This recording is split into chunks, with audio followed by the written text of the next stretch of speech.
Hey everyone, week 5, classification, ontology, epistemology, dissemination. Another pair of readings this week, as has been our routine. Articles are a bit more closely coupled than last week. I don't know if that's a good thing or bad thing, you'll let me know. Quick overview of each article in this video and a couple things to keep in mind that I think bring them together. One thing to emphasize at the outset here, these articles are talking about very different facets of archiving indigenous knowledge. And they overlap to some extent, but they're really kind of different considerations, but both very important. I don't think one's more important than the other. The first one, from Duarte and Lewis, is thinking about how do you merge very different ways of thinking about and describing the world into one coherent archival system, where one system of, say, a marginalized group isn't just sort of tacked on to sort of a more dominant group, or you just kind of, you try to integrate things in a sort of haphazard way that makes it impossible to find everything, but maybe you can feel better that it's not imposing a single taxonomy across lots of different ways of describing the world. So the first article really describes this general problem, describes its links to colonialism, and really exemplifies a lot of the things we've been reading about archival power. The second article from Giuliano and Heitman address questions about circulation and context, especially in terms of digital archives. And when you think about it, physical archives are very safe in terms of access and preservation. They're kept in a confined space. People have to go to them. They have to ask for them. They get them. They do something with them.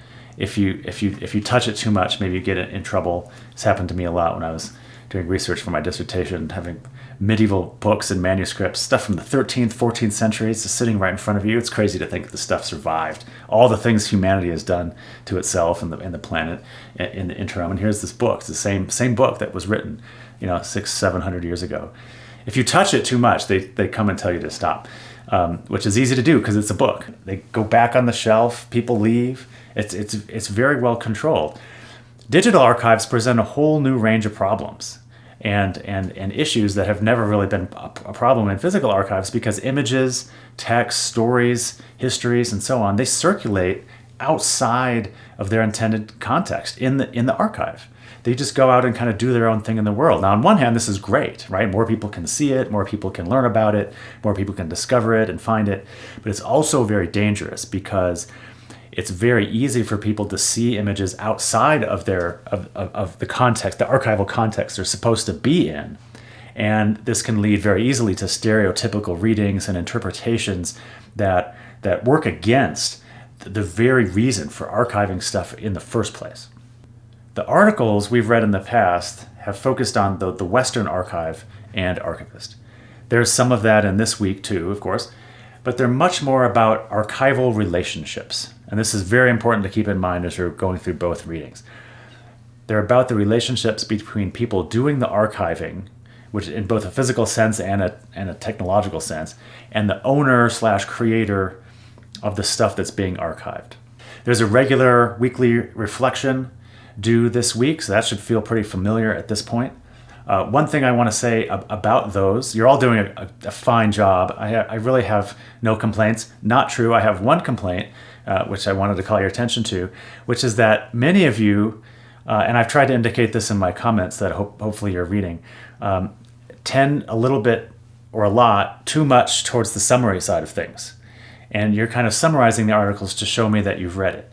This is an upper level history class. I take for granted that you can summarize the article. It's not that hard.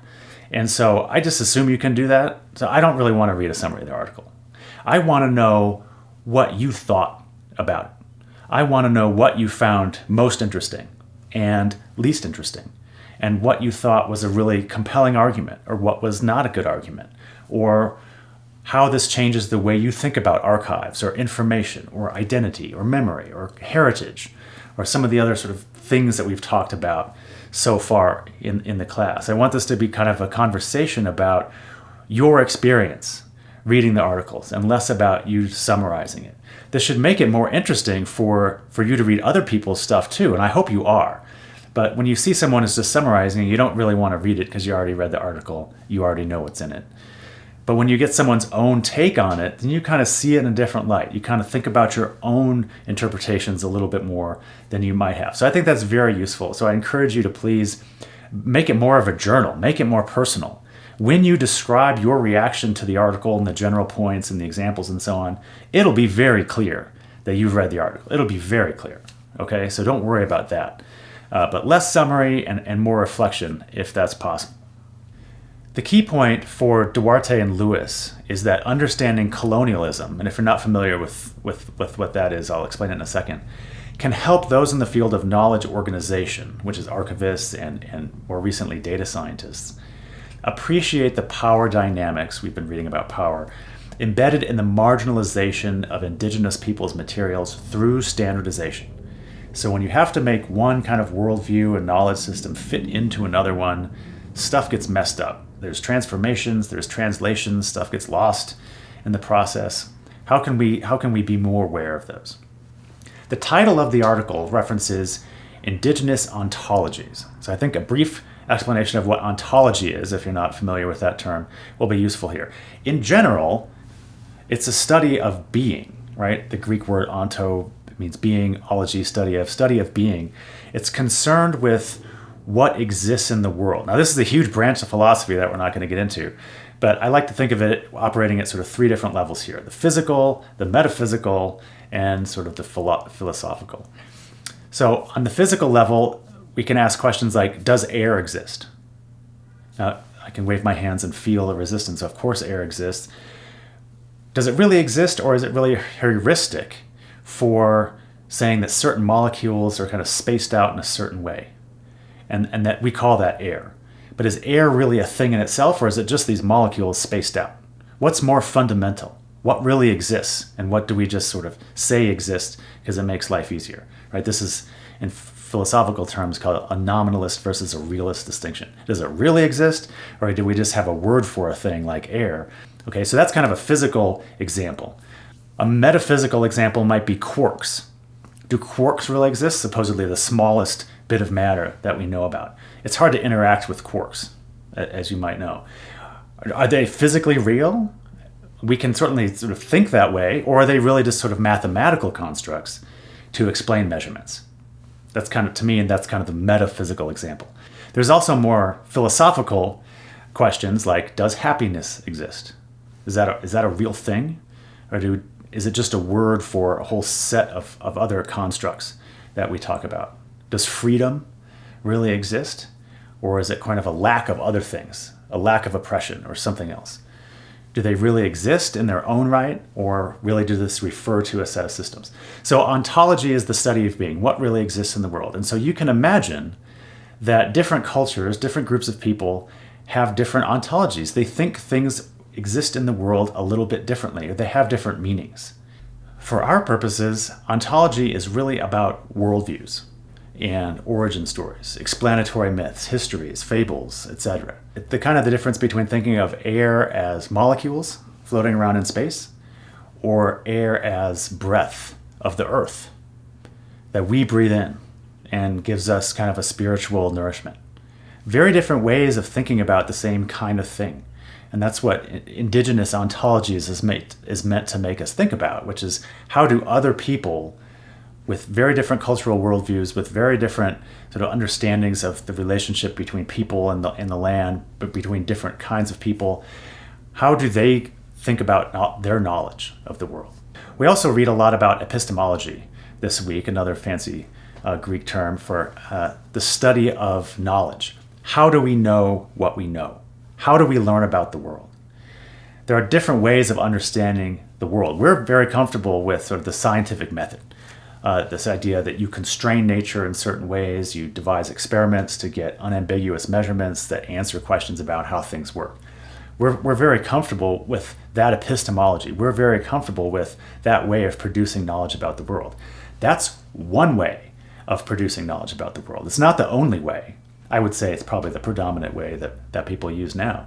But marginalized communities have different ways of producing knowledge about the world. That knowledge in many ways, may be more useful and more superior than what we get through science, which is really good at measuring stuff and not very good at meaning, not very good at significance. That's not what it's for. So it's not that one is better or worse, although I do think we can say that some are more predominant than others. But when we're trying to archive a particular way of understanding the world, when we're trying to understand how people view the world, how people think about it, how do you classify very different ways of understanding what air is?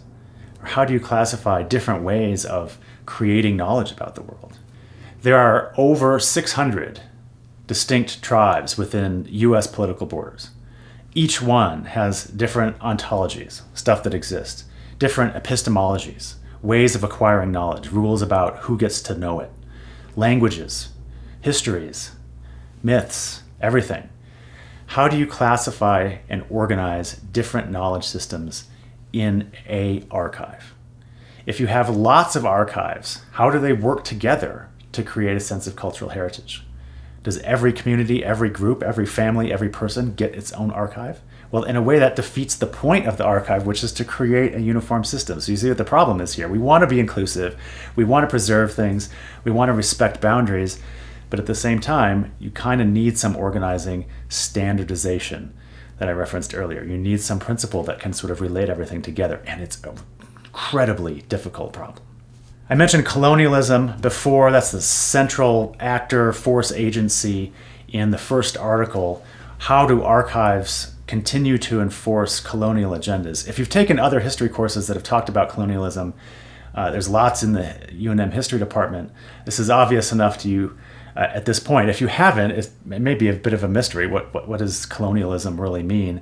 The article provides a very nice and succinct definition.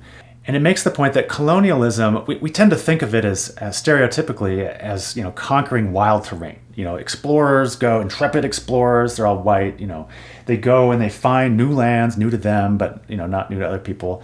And they tame it, right? They civilize it, they make it better. And it's this very spatial, physical thing, right? It's about the land, it's about the resources, it's about the exploration and conquering, conquistadors, and so on. That's one way of thinking about colonialism.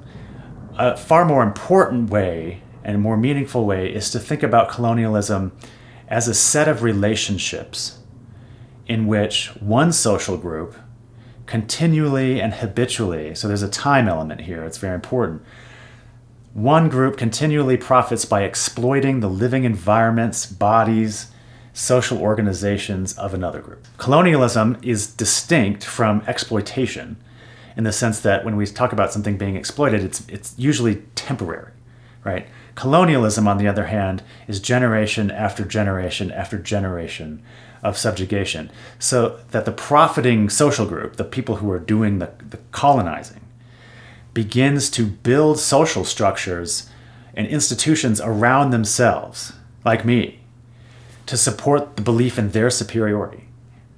And this should remind you of what we've been reading in terms of archives. A Northwestern University librarian, Kathleen Bethel, is quoted in the article. I want to highlight it here because it's such a great quote. How comforting it must be, not to mention empowering, I would add, for some, I would say most, white men to enter each and every library in the Western world and find validation of their existence. And I would add justification for the feeling of their superiority. Everything you see in the library is about what white men are doing. So if you are one of those people, you feel like we've done everything. We deserve everything. These other people, off to the side.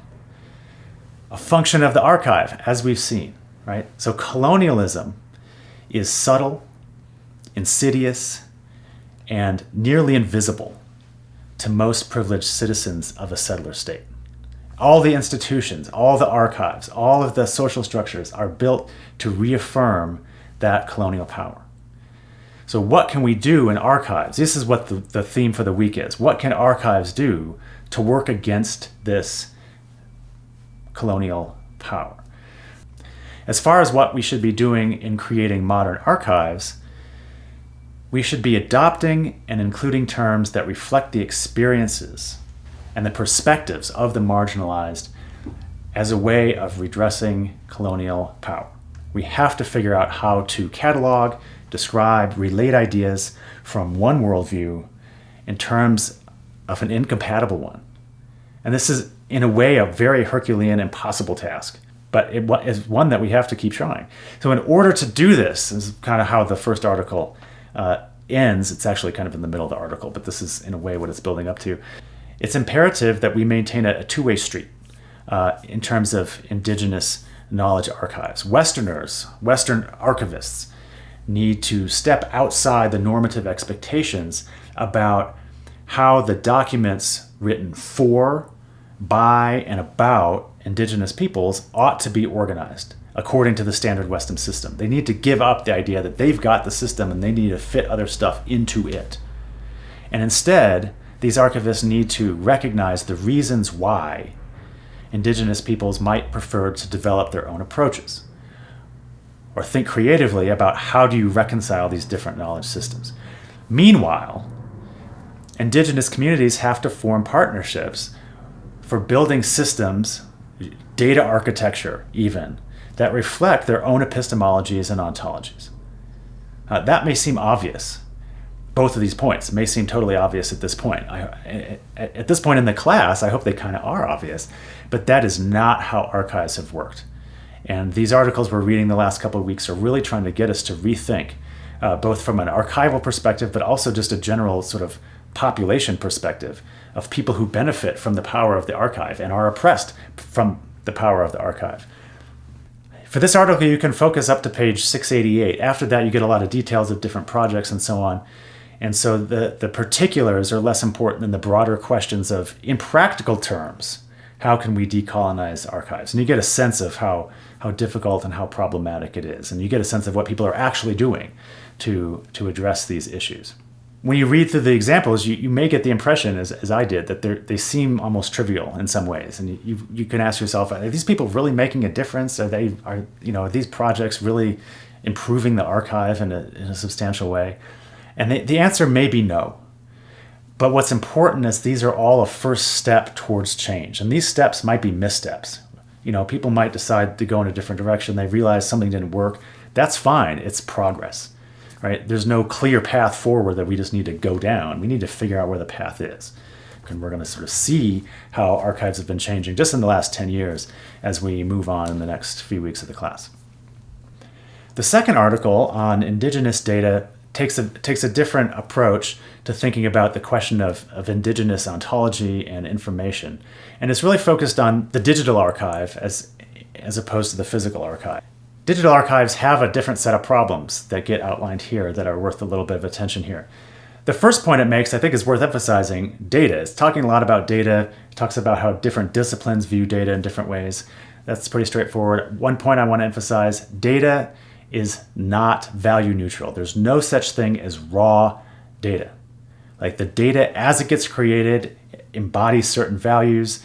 It embodies certain worldviews about how you should measure things, about what's important to measure. There's no raw data. Everything has to be contextualized. Data has to be understood in terms of its acquisition, its analysis, and how it can be interpreted to transform data, whatever form it is, into information. So there's two very contrasting ways of thinking about data that are relevant to this article and just the whole life. One, you can think of data as sort of a starting point. Like the literal term data means given. It's just something you start with. It's information, it's measurements about the world. If you want to measure gravity, you can roll balls down an inclined plane like Galileo did and measure the force of gravity. You get data. And that's a starting point. You analyze it, you draw conclusions. It's a very quantitative approach, right? It's all based in measurement, what we can design experiments to measure and then analyze. And in the humanities, data is also a starting point, but it's a starting point in sort of both directions. It's both forward-looking in the sense that you want to analyze data and you want to sort of draw conclusions about it and so on, but you also go backwards. You also look at the history. Where did this data come about? Where is it misleading? And this is exactly the sort of thing that humanists, historians, literary scholars learn to do with texts, to work backwards. The text is given. The text is data. It's what's given to us. Here's the text on the page. Here are the words. Then you go backwards to find the context. Why was it written this way? What's new? What's borrowed? What's repurposed? What's the context? Context, stuff that goes along with the text. So the article doesn't explain why they're talking about data so much at the beginning, but the reason, and it's actually quite important for the article, the reason is that it's very easy and extremely problematic for indigenous cultural heritage data, images, text, 3D scans, whatever, to circulate in digital formats completely divorced from their original context in which it is meant and in some ways required to be understood. And in that way, it can more easily serve the colonialist agenda of the archive, to make images of people who aren't in sort of the mainstream archive, the marginalized group, to make them appear more part of the system. The article is very good at outlining the many practical difficulties of doing indigenous cultural heritage preservation.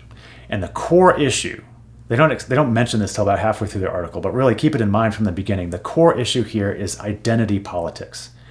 Who has the right to speak for or about whom? What right do Western archivists, like the Smithsonian Institution, what right do they have to take Native American stuff and put it on display in a museum in Washington, D.C. and say, these are Native Americans? What role should non-members of certain communities play in articulating that community's history, authority, beliefs?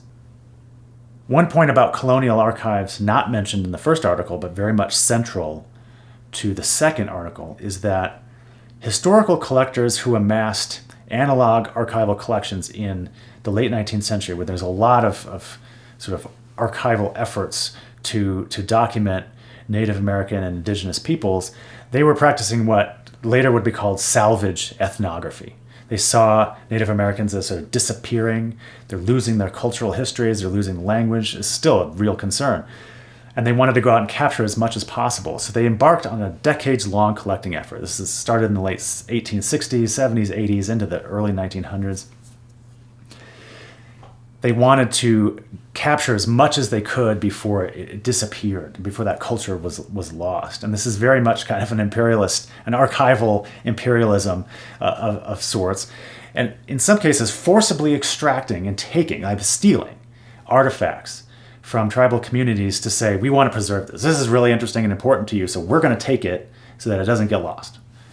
Which is kind of nuts, but this was what people were really excited about. Not just cultural objects, but knowledge, right? Documenting things that really weren't supposed to be documented, right? Just literally extracting whatever you could, almost mining, like strip mining these native communities. And it was very much a one-way street of colonial archive, right? We're going to take your stuff and we're going to put it in our archive, right? And so then there's the lost in translation problem that we talked about before, which is that, this one way of understanding knowledge and way of understanding the world doesn't fit into a system designed to catalog and archive a different way of understanding the world, a different ontology, different epistemology. There is also the problem we read about earlier, where archivists are deliberately manipulating and transforming the stuff that goes in an archive to present a particular image of the stuff that's of the people being archived and the stuff that's going in the archive. We get an example of Edward Curtis, a photographer, documentary photographer of the late 19th century, taking a lot of images of Native Americans and deliberately staging the photos, not documenting sort of real life, but deliberately setting them up and pretending that it was not staged, and also editing the photos. Taking out a clock is the example we get in the article. It's a very striking comparison of images. He wanted to curate his vision for how Native Americans should be represented. He had an idea of what people should see and made those images accordingly. So the question that this article tries to grapple with is what happens when those staged photos start to circulate digitally outside of their context, like a book, where we know this book comes from a certain person who had a certain agenda and so on. Now, if you're going to the archive and you're looking at this book, somebody can tell you, there can be a note, these photos were staged, and you think, okay, the context in which you experience that archive can be controlled in a physical setting. But when you have digital images being extracted and sent and circulated all over, they get separated from that context. So the average person is going to see a photo that's been altered and have no idea that that was the case, right? That's just so much easier to do in the digital world. So this is a kind of a new problem, is that the context of the photo becomes obliterated. We talked last week about archival silences and potential problems in trying to fill these silences and how that should be done. There's no question that a more inclusive archive or more inclusive archives can be a step in the right direction. And some people have clearly moved in that direction. But as the article concludes, the second article, the desire to expand access to digital collections by and about Native people is both well-intended and incredibly problematic. I would insert here that the same can be said for all social data that we now generate about ourselves and that people collect about us and use to make decisions. It's well-intended, can serve a lot of good purposes, but it's incredibly problematic.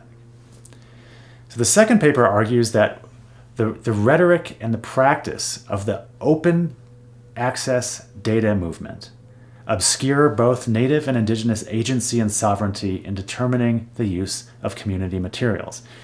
They don't really explain what open data movement is, so I want to say a word about that. The open data movement is basically the idea that all civic data, government data, science data, any publicly funded research data should be openly available. This improves transparency. You can see how money's being spent. You can see what we learn from things. This also includes the idea that many, if not most, museums and cultural heritage institutions should be digitizing their collections and making everything, data, images, text, and so available to everybody to improve their visibility, to improve their discoverability, to improve their accessibility. As we've already started to see, and we see in more detail this week, even a good faith effort to preserve and democratize knowledge, to fill in archival silences, can easily be in conflict with how Indigenous community members think about that knowledge and want it to be used. One of the problems that we read about more this week, and I've alluded to this before, is that in an Indigenous-centric epistemology, data and heritage don't exist as something separate from the community. We're very comfortable with the Western archival model, thinking in terms of objective scientific data. It's the same thing everywhere. Some cultures have knowledge that's not meant to be exportable. It's not meant to go to other communities. It's not meant for other people to know. And part of being in a community is what you know about that community and other people don't. It's not meant to be accessed and shared and amended and remembered by other people. Certain people in certain communities have specific roles to handle that kind of knowledge.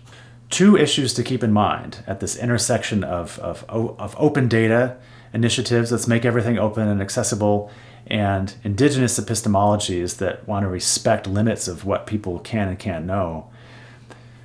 Perhaps even more, this is point one, perhaps even more with digital data than with analog data for reasons I've mentioned before. The safety and the confines and the control of a physical archive is very different from a digital one.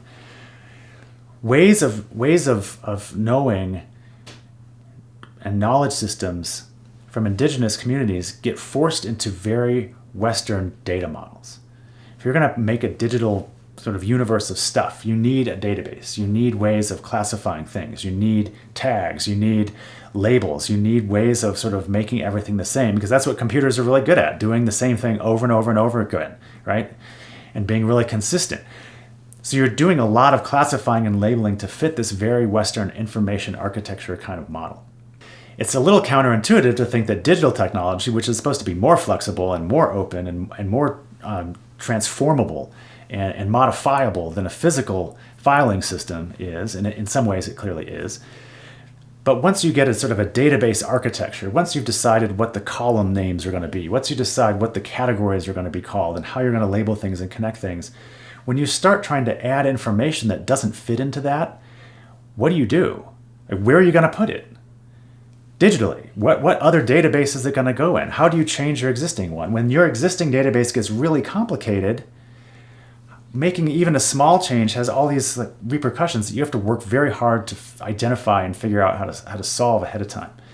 So it becomes almost more controlling in a data-driven environment than it would in a physical archive, where you can say, well, I'll just make a new folder and stick it back here, and I'll put a note on the filing cabinet that says, if you're interested in this, go here. right? Which is very obviously low tech and not sustainable necessarily. But sort of the data models, right? One of the weird things about data is that a lot of that information architecture is hidden to the archivist because it's designed by data IT peoples in some other world. It's hidden to the researcher who's trying to use it. They don't know how stuff is cataloged on the inside, right? So those epistemologies and those ontologies that organize the knowledge are hidden. Another point to keep in mind is open access allows very easily, as we've already mentioned, for digital objects to be divorced from their conditions of production. It becomes so easy to pluck things out of context and then completely misunderstand it or stereotypically view it through a very Eurocentric colonial lens, because that's our default setting. And you don't have the other data that goes along with it. You don't have the other context that's so important. So those are two issues to keep in mind at the intersection of open data initiatives and calls to make things more open, and indigenous knowledge, which doesn't fit into those categories very well. After the last section is not the conclusion, the peril and promise of digital circulation, you get a lot of details of certain projects and who's doing what. The whole section strikes me as a little gossipy, which I don't have a lot of patience for. So don't worry about the details. Skim through it to get a sense of the range of difficulties in trying to preserve indigenous knowledge. The politics of preservation are far more complicated than you probably care to know. And you get a range of that. So you can skim through that section quickly. Don't skip it, because I think it is important to get a sense of on the ground, what are the issues that people who are trying to do this kind of work that we're talking about in these two articles, people who are really trying to do it, what kind of criticism do they face? How do they respond? What are they trying to do? What ends up happening? I mentioned early on that one of the things that links these two articles that we need to keep in mind is the importance of archival relationships. And the article concludes on just this point. They argue that the path forward, the only path forward, is through slow, thoughtful, inclusive, collaborative practices that recognize and privilege, rather than sort of tack on, indigenous-centric research practices and ways of knowing. So I think the general ethos of the article is a way of kind of pumping the brakes on the let's go archive more stuff. The digital world makes things available. This culture is great. This heritage is great. Let's digitize it and make it available and make archival websites and so on. There's a lot of enthusiasm for those kinds of projects. The article has a bunch of links in the footnotes. If you're, if you've got the PDF in front of you, you can click on those. That's driven a lot of those projects. That very mentality. And I think the article is written in part to say, let's slow down and worry more about cultivating long-term sustainable relationships with people whose stuff we're putting in the archive, because it's not going to serve anybody very well if we're not being very deliberate and very careful with our relationships and how we represent those people and how they can represent themselves in an archive that at the moment they don't have very much control over. So a lot of really interesting issues. You'll see a lot of sort of conceptual overlap between the articles, but you can see they're really attacking this problem of indigenous knowledge and ontologies and epistemologies in very different ways. One a little bit more physical in terms of, and more theoretical in terms of the archive, and one more in terms of data. And obviously this is looking forward to the second half of the class as well. Have a great week. I'll talk to you soon.